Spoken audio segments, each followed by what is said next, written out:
Ricky Hand, who faced several robbery charges in Ohio, attempted a crime late one night in April 2016. As the owner of John's drive-thru was wrapping up his shift, he had no idea his business was about to become a target. The 46-year-old Hand, a notorious repeat offender, tried to rob the drive-thru that evening. However, he was met with an unexpected challenge. The store owner, having spotted Hand approaching on the security cameras, was prepared and armed.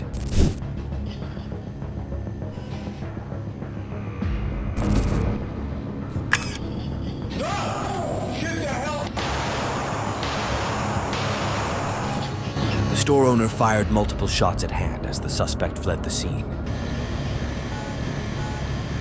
The owner then promptly called 911 to report the incident. 911 emergency. Yeah, this is John's drive-thru, West Main Street. A guy just tried to rob me and I shot him. He ran out the back door. Okay, is he injured? I think I hit him. Police arrived and tracked Hand to a nearby hospital where he was taken into custody. Hand later admitted to attempting the robbery. I did try to rob John's drive-thru. Got shot 3 times. I did the crime, I ain't gonna lie. I just wanted to live. He also confessed to being involved in a series of other robberies. There have been probably a half a dozen or more robberies. Now you're looking at John's, you're looking at this break into this beauty salon. That's all I did. The beauty salon's a bonus because I didn't even know anything about that, and you told me that. I'm going to prison for a long time. Well, you know that. Eventually, Hand pleaded guilty to robbery-related charges and was sentenced to 40 years in prison. Did you just give me 40 years, sir? Yes. Hand was clearly anticipating a lighter sentence, but what he did next stunned the entire courtroom. You just gave me 40 years. Well, guess what? Sir, what's this? Upon hearing his sentence, Hand reacted in a shocking manner by throwing hidden pill bottles filled with feces and urine at his own lawyer. Court officers quickly intervened and restrained him. 40 years, you can't play Jesus and God? What's wrong with you? Man, 40 is a death sentence, man! Yeah, man!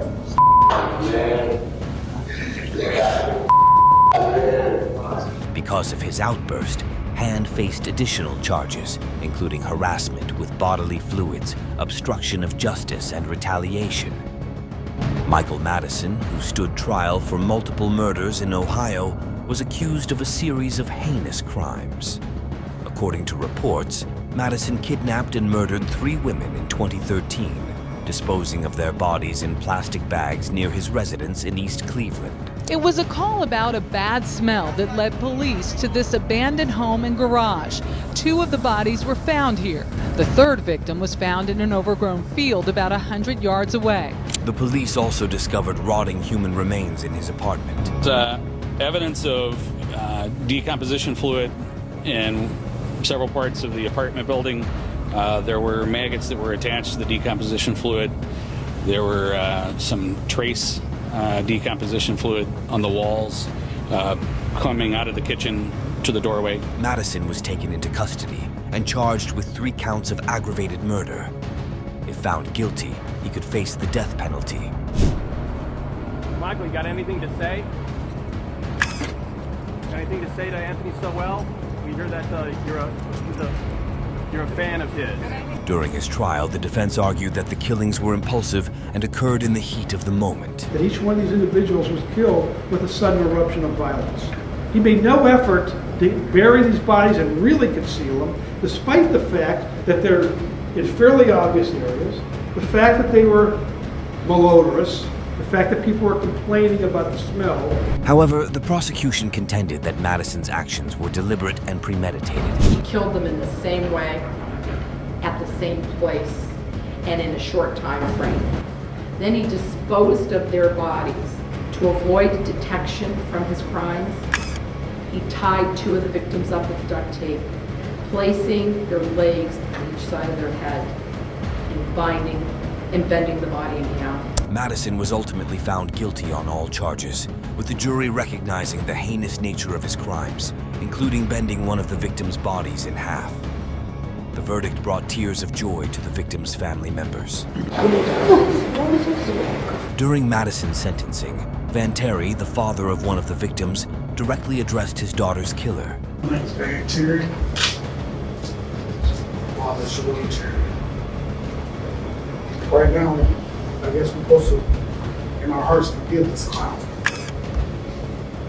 He's touched our families, taken my child. He stared directly at Madison, who, off camera, smirked at him in response.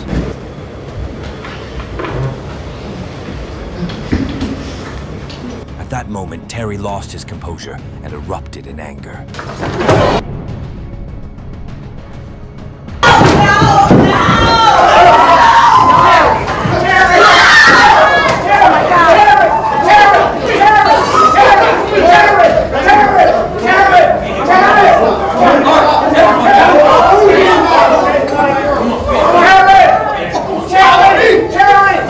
Fortunately, Terry was quickly restrained and escorted out of the courtroom. He did not face any additional charges for his outburst.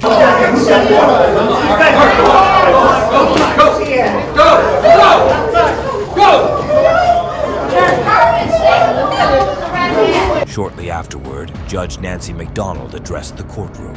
I am struck by the sheer inhumanity of what one human being could do to not one, but 3 human beings. She described the murders as acts of pure inhumanity. You went on to abuse the corpses of these 3 victims. You stripped them from the waist down. You folded them in half, binding them so that their feet were up by their ears. You wrapped them in multiple layers of trash bags, and you discarded them. Finally, the moment arrived for the serial killer to hear his sentence. Accordingly, the sentence of death is imposed upon the defendant, Michael Madison, on counts 1, 4, and 7. Ultimately, Michael Madison was sentenced to the death penalty and will remain on Ohio's death row. While Van Terry's dramatic courtroom leap was unforgettable, it underscored the deep pain and emotion surrounding the case. In April 2015, Trey Rayford was accused of murdering 22-year-old Salahuddin Jittim, a pizza delivery driver, at an apartment complex on Trent Circle in Lexington, Kentucky. Reports indicate that Rayford and 2 accomplices lured Jittim into their apartment under the pretense of ordering food. Once inside, they attacked him, leading to his death. The victim's father addressed the court during sentencing, expressing forgiveness toward Rayford. Jitmood was stabbed to death at an apartment on Trent Circle in April of 2015. Police reported that the 24-year-old suspect, Trey Rayford, lured Salahuddin Jittim to the apartment complex where he robbed and fatally stabbed him. Rayford later pleaded guilty to charges of murder, robbery, and tampering with evidence. During his sentencing, Salahuddin's father, Sombat Jitmood, a school principal and devout Muslim, took the stand. Do you swear or affirm that the testimony you're about to give will be the truth, the whole truth, and nothing but the truth? Yes. Trey Alexander Belfort. I feel so sad for you that you have to be in this situation. I wish I could help you as I help my son to be a good citizen. If Salahuddin were to be here, if he alive, he would forgive you. That's the way he was. That's the way he is. I'm not angry at you for being part of hurting my son. I'm angry at the devil. I blame the devil who misguiding you and misleading you to do such a horrible crime. No, I don't blame you. I'm not angry at you at all. I want you to know that. I forgive you on behalf of Salahuddin and his mother. Calmly confronted his son's murderer. I think this may be a good time to take a break. Thank you. Everyone, including Judge Kimberly Bunnell, was overwhelmed with emotion, prompting the judge to call for a recess. Mr. Wilford, do you wish to make a statement?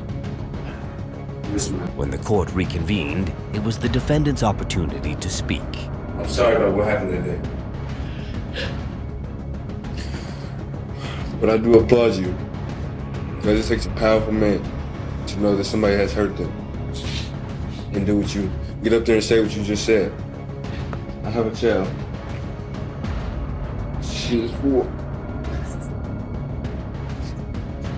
And I can imagine the hurt, the pain. What you learned. Just tell them I do. The two men standing on opposite sides of justice shared a profound moment of embrace, offering the emotional courtroom and everyone who later witnessed it a moving lesson in forgiveness.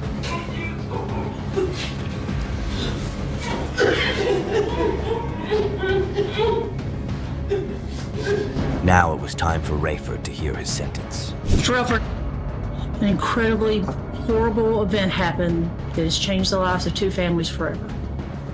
Nothing can fix it. I am going to accept the Commonwealth's recommendation. Murder, 25 years. And I truly wish for you the very best. Ultimately, Rafford was sentenced to 31 years in prison for the murder of Salahuddin Gitmood. You know, what Bunky was talking about his crime, what he was in prison for, children. I didn't appreciate it, so I killed him. Stephen Sanderson, who faced murder charges in Michigan, was already serving a life sentence without parole for a 1991 murder. According to reports, Sanderson attacked and killed his 67-year-old cellmate, Ted Dyer. Later, Sanderson gave a chilling confession to the police regarding the incident. I first, punched him a couple times. Still wouldn't shut up. Still kept telling me he wanted to explain that he didn't do it, that he was being set up and all this stuff. And I don't know, I just got mad and then hit him and then I killed him.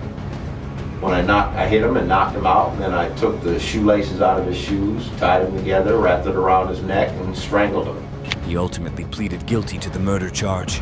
How do you wish to plead to the second count of murder in the second degree? Guilty?